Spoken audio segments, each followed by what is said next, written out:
로마서 9장 1절부터 5절까지 말씀을 함께 읽겠습니다. 내가 그리스도 안에서 참말을 하고 거짓말을 아니하노라. 나에게 큰 근심이 있는 것과 마음에 그치지 않는 고통이 있는 것을 내 양심이 성령 안에서 나와 더불어 증언하노니, 나의 형제 곧 골육의 친척을 위하여 내 자신이 저주를 받아 그리스도에게 끊어질지라도 원하는 바로다. 그들은 이스라엘 사람이라.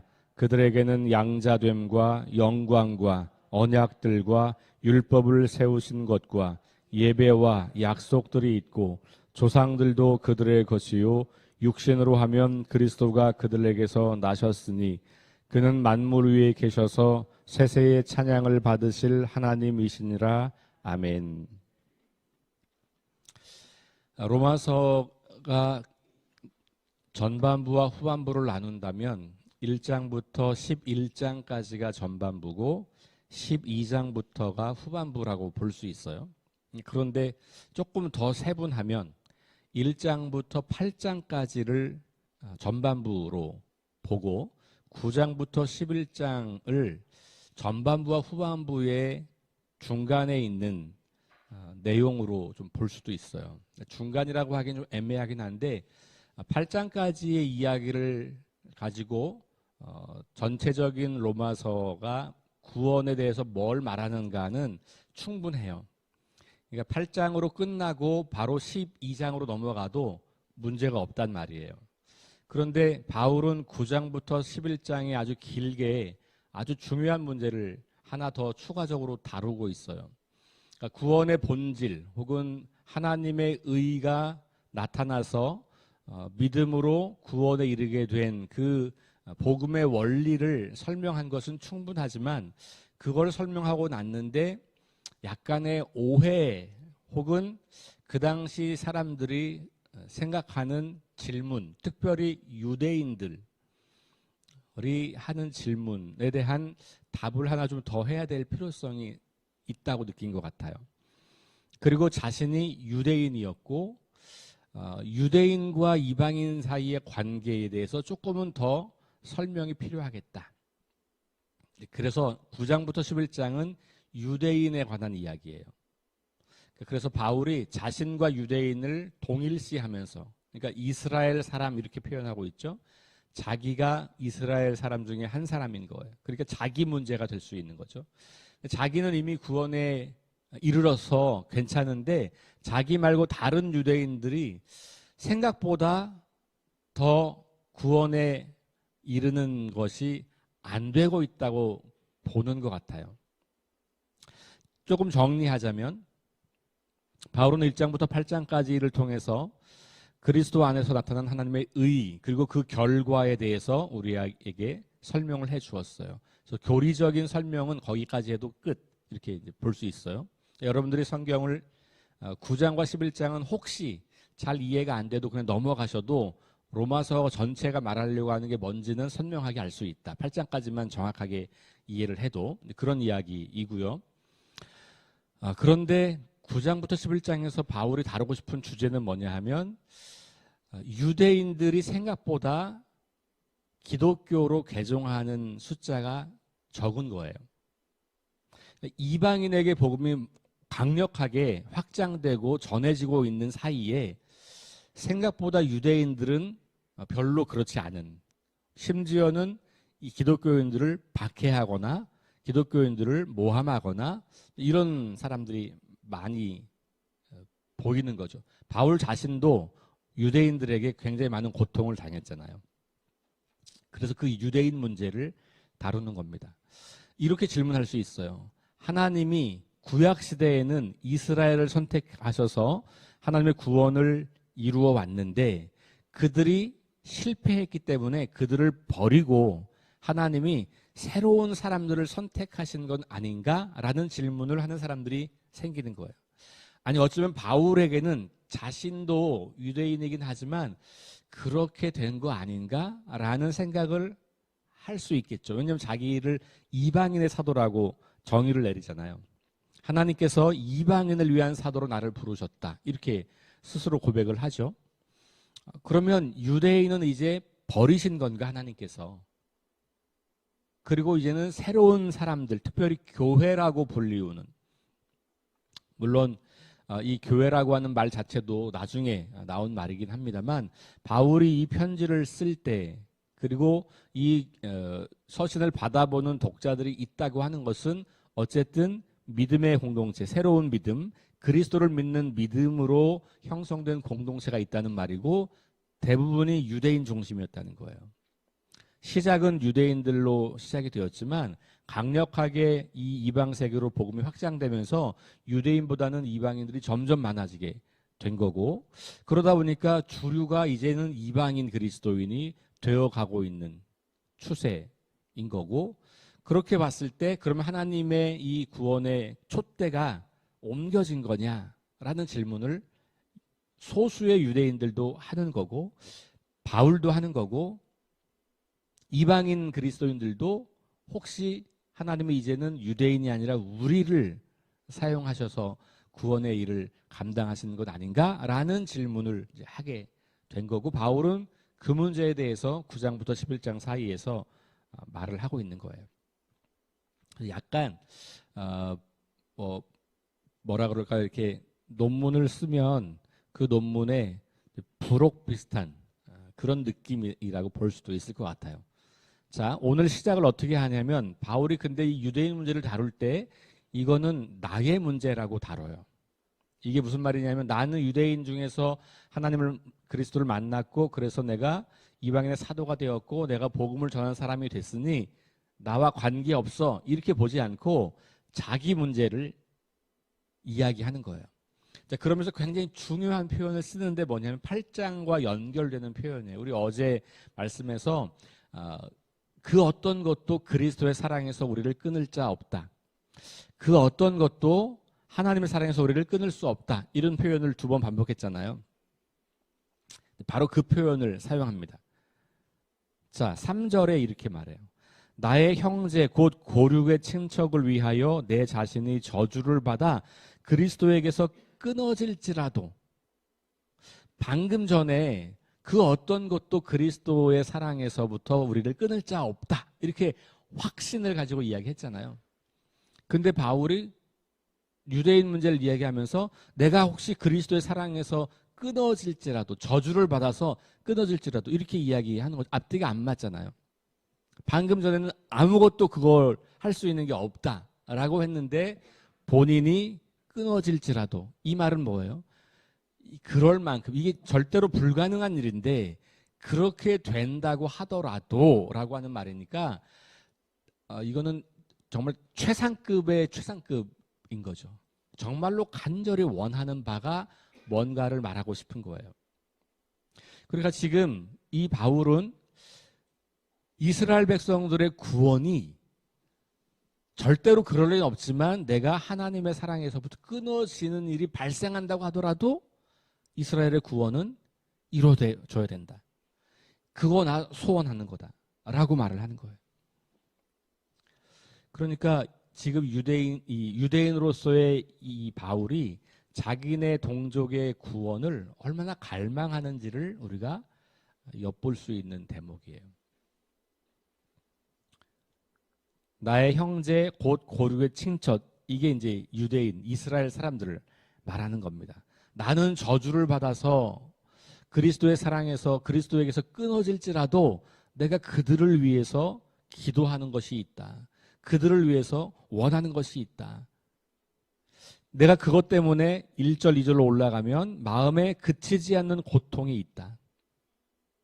큰 근심이 있고 그치지 않는 고통이 있다. 너무 괴로운 거예요. 자기를 공격하는 유대인들을 보면서 막 질려버리는 게 아니고 그럴수록 더 큰 고통이 찾아와요. 저들이 내가 알고 있는 예수님을 알아야 할 텐데, 저들이 내가 믿고 있는 주님을 만나야 할 텐데, 저들은 먼저 하나님을 알았고 그 하나님의 구원 계획을 알았고 그 하나님의 계획에 쓰임받았던 사람들인데 어떻게 이렇게 복음을 외면하고 거절할 수 있는가, 그 안타까운 마음이 있는 겁니다. 우리 엊그제 교회를 꿈꾸다 후반부 독서 모임을 했잖아요. 거기서 우리가 디딤돌이 되기 위한 몇 가지 이야기를 하면서 애라고 하는 거, 깨어진다.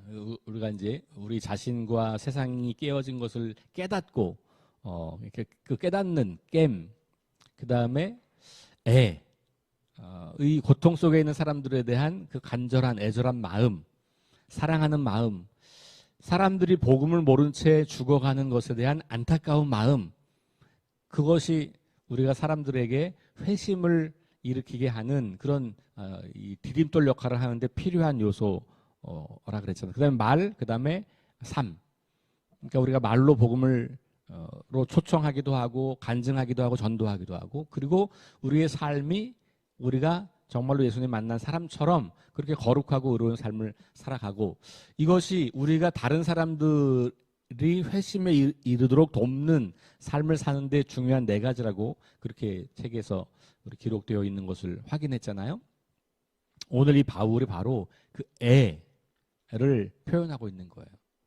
자기네 동족 유대인이 구원에 가장 가까운 백성이었는데 그 구원에 이르지 못하고 있다는 사실이 너무 자신을 괴롭게 하는 거예요. 너무 안타깝고 너무 고통스러운 거예요. 그래서 그것이 어떤 문제인지를 좀 밝히고 싶은 거예요. 그러면서 야, 이제 하나님이 이스라엘을 버렸어. 그리고 새로운 이스라엘 아닌 사람들을 통해서 구원의 일을 이루어 가시는 거야 라고 사람들이 오해할 만큼 이렇게 심각하게 이스라엘 백성들이 복음을 거절하고 있는 것에 대한 안타까운 마음을 갖고 있는 것이죠. 오늘 우리가 하나님을 알지 못하고 하나님에게 관심도 없고 하나님 없이도 인생은 잘 살 수 있다고 여기는 우리 주변에 많은 사람들이 있지 않습니까? 우리가 그들에 대한 안타까움이 과연 얼마나 있는가? 바울은 내가 절대로 그렇게 될 수 없는 일인데 그렇게 된다고 하더라도 그리스도로부터 내가 끊어짐에도 불구하고 내가 원하는 것은, 이 말은 그냥 나는 내가 저주를 받아서 지옥불에 떨어진다고 하더라도 저 사람들만큼은 구원해야지라고 하는 마음이잖아요. 그러니까 자기를, 이 예수님께서 내가 죽어서 저들을 살릴 수 있다면 기꺼이 죽겠다는 것과 같은 거예요. 내가 정말로 하나님으로부터 버림받는 일이 일어난다고 할지라도 내가 원하는 것은 저들의 구원이다. 근데 자, 선택해. 바울, 너 선택해. 내가 너를 저주해서 버릴 거야. 그렇게 될래? 아니면 이스라엘 백성들을 구원해. 둘 다는 안 돼. 어떤 거 할래? 그러면 바울은 저를 죽여주세요. 그리고 제가 죽어서 저들을 살릴 수 있다면 저들을 살려주세요. 라고 말하는 거예요. 그러니까 이 마음이 얼마나 큰 그런 마음인지. 근데 이게 바울이 말한 바 빚진 자라는 거죠. 빚진 자. 우리가 다 빚진 자요라고 바울은 말하잖아요. 그 빚진 자가 뭡니까? 나는 감당할 수 없는 그 은혜를 받은 사람이라는 거예요. 내가 구원에 이를 자격이 없는데, 그럴 만한 사람이 아닌데 하나님이 은혜로 그 선물을 주셨던 거고, 나는 그래서 거기에 빚을 진 거고, 그 빚을 갚는 게 뭐냐? 그러면 그 하나님의 은혜와 사랑을 다른 사람들이 알도록 하는 것이죠. 그게 우리가 말하는 회심을 돕는 사역을 하는 거예요. 바울은 지금 그 이야기를 너무 절절하게 하고 있는 거예요. 자, 8장의 후반부는 바울의 강한 확신이었다면, 그렇죠? 너무나 분명한 확신이잖아요. 어떤 것도 그리스도의 사랑에서, 하나님의 사랑에서 우리를 끊을 자가 없다. 그만큼 하나님은 우리를 사랑하신다는 것을 확신하고 있었던 거고, 5가지 질문을 하면서 이 편지를 읽는 독자들이 그 확신을 갖도록 했단 말이에요. 그리고 났는데 내가 그런 믿음을 포기한다고 할지라도, 그런 순간이 온다고 할지라도 내가 정말 원하는 것은 뭐냐? 내 가족과 내 친척들, 이 이스라엘 백성들이 하나님의 구원의 계획을 제대로 이해하고 깨닫게 되는 것, 그것에 있다라고 이야기를 하는 거죠. 그러면서 이 이스라엘 백성들이 누구냐를 4절과 5절에서 짧게 이야기하는데 8가지 이스라엘 백성들이 가지고 있는 특권을 이야기해요.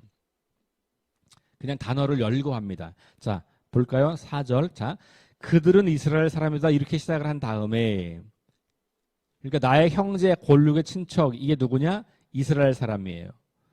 내가 저주를 받아서 그리스도에게 끊어질지라도 이들 때문에 내가 고통이 있고 근심이 있고 이렇게 되는 그들이 누구냐? 이스라엘 사람이다. 그러면서 첫 번째 양자된 사람들, 두 번째 영광을 얻은 사람들, 세 번째 언약이 있는 사람들, 네 번째 율법이 있는 사람들, 다섯 번째 예배가 있는 사람들, 여섯 번째 약속이 있는 사람들, 일곱 번째 조상들도 있는 사람들, 믿음의 조상을 말하는 것이죠.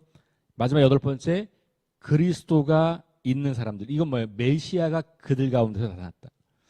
이 8가지를 말하면서 이건 어마어마한 축복이고 특권이잖아요. 그 축복과 특권이 있는 이스라엘이 지금 복음을 거절하고 있을 때 이들을 생각하면서, 아니 이렇게 크고 놀라운 특권을 받은 사람들인데 왜 복음을 거부해?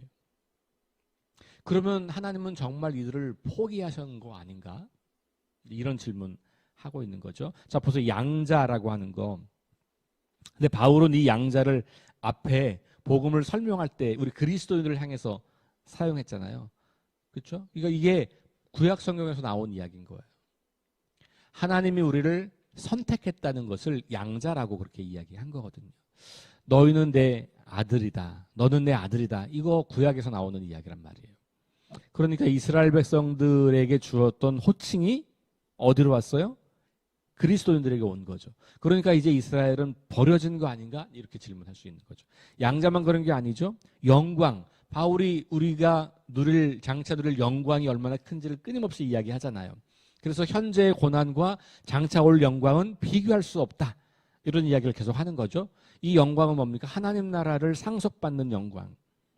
이것도 이미 구약 성경부터 나왔던 거. 언약 마찬가지죠. 내가 너희를 버리지 않겠다. 내가 너희를 끝까지 책임지겠다. 내가 너희에게서 메시아가 오게 하겠다. 뭐 이런 언약들이 구약 성경 전체에 계속해서 흐르고 있잖아요. 이 언약도 이제는 그리스도인들에게 주시는 새로운 언약을 주시잖아요. 그 다음에 율법. 우리가 구약 사람들에게 율법을 주셔서 너희가 하나님 백성처럼 살아라고 주신 게 율법이란 말이에요. 그러면 이제 이스라엘 백성들이 갖고 있었던 그 율법을 그리스도인들은 폐기하느냐? 그렇지 않죠. 바울은 지금 구약 성경 그 율법을 계속 묵상하고 읽으면서 하나님의 뜻을 찾아가잖아요. 그러니까 이 율법도 이방인들에게 너희들은 율법으로 구원받는 거 아니고 믿음으로 구원받는 거니까 구약 성경 읽지 마 이렇게 한 게 아니죠. 이방인들도 계속 구약 성경을 읽으면서 아, 이런 하나님이셨구나. 아, 이런 하나님이 우리도 사랑하시는 거구나. 원래 옛날부터 우리를 구원하시려는 계획을 하고 계셨네? 라는 것을 배우면서 구약 성경을 통해서 이스라엘 사람들이 믿었던 하나님, 그런데 그 하나님이 예수님을 통해서 그 구원을 어떻게 이루셨는지에 대한 이야기를 계속 읽고 있는 거거든요. 아직 이 초기 그리스도인들에게는 우리가 읽는 신약 성경은 없어요. 그들이 그냥 이렇게 편지로 받았던 게 후대의 성경으로 되어 있는 거란 말이에요. 그러니까 율법도 사라진 게 아니죠. 근데 그 율법을 누가 먼저 받았다? 이스라엘 사람들이 먼저 받았다. 이거예요. 예배, 하나님을 예배하는 거. 하나님을 예배하기 위한 아주 복잡하고 긴 절차들이 제사장 이야기나 레위기에 보면 나오잖아요. 이스라엘 백성은 늘 하나님을 예배했던 사람들이었어요. 하나님을 예배했다는 말은 뭡니까? 하나님을 왕으로 섬겼다는 말이고 하나님이 주인이었다는 말이잖아요. 그런데 이스라엘 이야기는 그것이 계속해서 실패했던 이야기의 연속이긴 하죠. 아, 그러니 이방인들이 구약성을 읽으면서 그래, 얘네들 예배를 알고 있었는데 계속 헛된 예배를 드리네? 그럼 우리한테 넘어온 거 아닐까? 뭐 이렇게 생각할 수 있는 거죠. 약속, 이 위에 언약과 약속은 비슷한 거죠. 자, 그 다음에 조상들도 그들의 것이라는 말은 뭐예요? 하나님께서 처음으로 구원을 이루기 위해서 선택한 사람들이 이스라엘 사람이었다고 하는 거죠. 아브라함과 이삭과 야곱. 그렇죠? 그리고 그 뒤로 계속해서 모세, 다윗 이런 사람들의 이야기. 이 조상들이 다 이스라엘 백성들로부터 왔지. 그리고는 결국 핵심적으로는 뭐예요? 그리스도, 메시아조차도 그들에서 나왔는데 왜 그들은 그것을 믿지 못하고 그리스도를 받아들이지 못하는가? 너무 안타깝고 너무 고통스럽고 너무 괴로워서 이 이스라엘에 대한 문제를 이제 다루고 싶은 거죠. 그래서 이제 내일부터 다시 본격적으로 그 9장에 있는 이야기들을 쭉 살펴보도록 하겠습니다. 자, 오늘 말씀에서 저는 한 가지, 우리에게 이렇게 안타까워하는 마음, 복음을 거절하는 사람들, 복음을 알지 못하는 사람들, 우리 주변에 너무 많잖아요. 우리 가족들 중에도 계실 거고, 그렇죠? 우리 친구들 중에도 계실 거고, 우리 이웃집에도 계실 거고, 그런 사람들 가운데 내가 과연 안타까운 마음을 가지고 그들에게 복음을 전할 준비를 잘 갖추고 있는가? 이게 그냥 마음만 가지고 되는 건 아니잖아요. 내가 잘 준비가 되어야 되고 그 준비가 되어 있을 때 그것을 능력 있게 말할 수 있는 건데 그런 준비를 하고 있는가? 아니 그 준비 전에 정말 애통하는 마음, 하나님이 저를 얼마나 사랑하시는데 그 사랑을 모르고 외면하고 없이도 살 수 있다고 말하는 그 사람들에 대한 그 마음의 고통과 간절함, 이것이 좀 회복되면 좋겠다. 물론 뭐 워낙 많은 사람들이니까 내가 그냥 아무나 길 가다가 그렇게 하기보다는 여러분들이 잘 아는 사람, 정말 친한 사람, 너무 소중한 사람, 그런 사람들부터 먼저 할 수 있겠죠. 그런 사람들을 좀 마음속에 떠올리면서 일단 시작은 기도로 하는 것이죠. 하나님, 제가 그 사람을 향한 애통하는 마음을 갖게 해주세요. 그리고 그 사람에게 복음을 전할 수 있도록 저를 잘 준비시켜 주세요. 제가 그 준비를 잘 감당하겠습니다. 하나님, 제가 어떤 기회를 틈타서라도 그에게 하나님을 전할 수 있도록 도와주세요. 그렇게 기도하시는 거예요. 그렇게 기도하시면서 좋은 관계를 계속 유지하시고 그 사람을 잘 이해하셔야 돼요. 그러니까 너무 섣부르게 급하다고 생각해서 막 복음을 전하려고 하지 말고 교회를 막 데리고 오려고 하지 말고 좋은 관계를 맺으세요. 그 사람이 여러분들을 예수 믿건 안 믿건 진짜 세상에 둘도 없는 친구, 이 사람. 이 사람만큼은 우리 가족 중에 내가 가장 신뢰할 수 있는 사람이야. 이 사람만큼은 내가 세상 어디에서도 만나볼 수 없는 진짜 좋은 사람이야 라고 하는 신뢰가 형성되어야 복음을 전하는 것이 수월해져요. 그 관계를 만들기 위해서 우리가 시간도 쓰고 돈도 쓰고